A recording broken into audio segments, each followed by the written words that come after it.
Hi guys, Ate Kate here. Welcome to our day 28 of our daily devotion.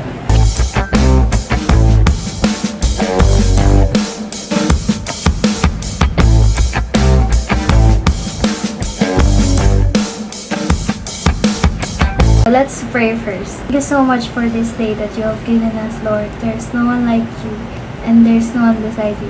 You are the God of Jacob and Abraham. You are our God until right now. Ikaw mag-speak at wag ako, Panginoon.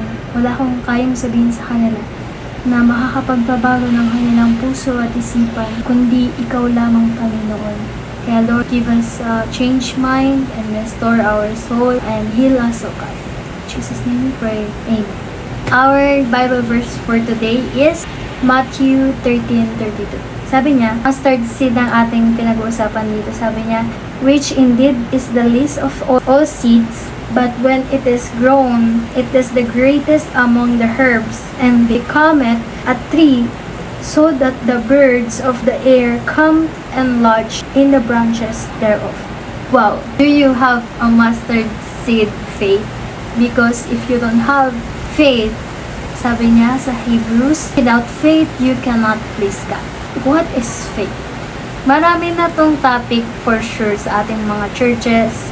Faith is like you're confident that something will happen, even you don't see it. Whatever you pray to God will happen because you know God is real in your life. Because you know that you have faith on Him. Like, hindi ako ipapahiya ng Panginoon. Hindi niya hahayaan na yung panalangin ko ay hindi niya masagot. I can say, mayabang ako sa part na to.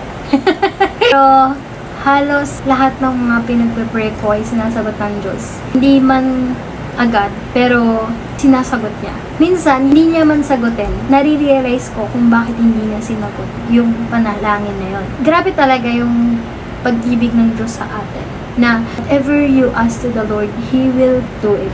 Whatever you do, you have a mustard seed faith. Ay, hindi ka nagda-doubt. When you pray, you pray the God, pray, then suddenly, after you pray, you will think na, siguro hindi ko naman ito matatanggap, no? Parang, hindi ka naniniwala. Napaka-importante ng pananampalataya. Kasi, kapag wala kang pananampalataya, you're telling God that He's not capable of doing miracles, capable of doing a lot of things in your life, when He can. But, the limitation is your faith. Do you get me? There's a cream stick commercial na sinasabi niya, your imagination is limit. But in our spiritual realm, our faith with the Lord, your faith is the limit. Kung maliit yung pananampalataya mo, maliit lang din yung papakita sa'yo ng Diyos. Kung meron kang kasing laki isang mustard seed ng pananampalataya, those thing can grow more and more and more. So, na sobrang liit lang sa paningin mo. Pero, yung faith mo ay nakakagawa ng maraming bagay. I really love this because sometimes we lose our faith to the Lord. Sometimes we feel like He's not gonna listen to us. Pero, pagkatiwalaan mong Panginoon, na have faith, yung wag kang magdahilan ng sarili mo. Nagigets ba ako na para bang hindi mo pa nga nakikita yung magiging resulta, takot ka nang gawin because wala kang pananampalataya. For example, you wanna share the word of God, but you don't have enough faith para isipin na mangyayari yung sinasabi mo, na masisharean mo siya ng word of God, na makikita mo siya sa church. Para bang pinapangunahan mo na higing negative yung result. Ikaw mismo yung nagdadahilan, pangit kasi ako kaya hindi sila makikinig sa akin. Hindi sila makikinig sa akin kasi hindi ako magaling magsalita. Na, why are you making excuses for them when you haven't tried yet? Faith is a confidence to the things unseen, where nakikita mong mangyayari, pinagpe-pray mo pa lang. If hindi mo nakikita yon, if wala kang vision, para makita yun. Kung wala kang enough faith to see what you have prayed for, you will never see it. Because that's what you believe. You will never see it. You believe that you will see it, that God will answer your prayer. You will definitely see it. You will definitely receive it. Just believe. Skip more sa Apollo in the Bible. Nung inaresto si Pablo, sinabi sa kanya ng Panginoon na kailangan mong maaresto dahil mag-share ka ng Word of God sa harapan ni Caesar. Mag-testify ka sa harap ng maraming mga leaders para dinggin ang kanyang kaso. Pinilord sa kanya, "Huwag kang mag-alala, kasama mo ko dahil kailangan na kailangan mo mag-testify." Kaso, nung nasa barko na sila, nagkaroon ng lakas na bagyo at sira ang kanilang barko. Ngunit sabi ni Pablo sa mga taong kasama niya, "Huwag kayong mawala ng pananampalataya. Ang Panginoon ay nasa atin at siguradong maliligtas tayong lahat at walang mamamatay sa atin." So, meron sila nakitang island which is called Malta. Doon nga siya nakagat ng isang ulupong. Buhay pa rin siya. That's faith.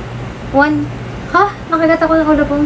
Shoot ka nga dyan. Wala akong pake sa'yo. May purpose pa ako. Parang kaya sinabi niya na, yung sinabi sa kanya ng Panginoon, nandigan niya at naniwala siya na kahit na kung sa dinaanan niya, may mga nakakainis na nangyari, may mga bagay na hindi inaasahan. Nagpatuloy pa rin siyang magtiwala sa Panginoon na kung anong sinabi ng Panginoon sa kanya ay mangyayari. Kahit na bumagyo, kahit na nakagat siya ng ulupong na mangyari, alam niyang mangyayari at mangyayari yung purpose niya sa buhay. That's faith. You're not there yet. You believe that you will be there. Even panalangin ka ng panalangin, deep inside your heart, you know God is listening to you. Deep inside your heart, know that God will answer your prayers. Just pray and have a mustard seed. God bless and kaya natin to. I hope na explain ko siya ng maigi sa inyo. Thank you so much for watching today. Like, share, and comment. Please subscribe. Sobrang blessed ako na makausap kayo ngayong araw na to. Ate Kita.